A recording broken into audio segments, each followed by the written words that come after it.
ఓం. ఈనాటి మంత్రము కరుణ. ఎవరైనా దీనులను, బాధాతప్త హృదయాలను చూసినప్పుడు వారిని చూసి అయ్యో అని అనుకోవటము, వారి యందు జాలి చూపించటం కూడా కరుణ అవుతుంది.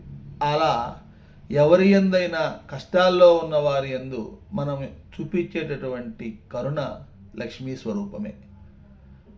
అటువంటి కరుణాప్రదాయి అయినటువంటి లక్ష్మీదేవికి పాదపద్మములకు నమస్కరించున్నాము. ఎవరైతే కష్టాల్లో ఉన్న వాళ్ళ వైపు కరుణ చూపిస్తారో వారికి మహాలక్ష్మీదేవి అనుగ్రహం ఉన్నట్లే. ఎందుకంటే మనం చూపించే కరుణయే మహాలక్ష్మీదేవి. ఓం కరుణాయై నమః. ఓం కరుణాయై నమః. ఓం కరుణాయై నమః.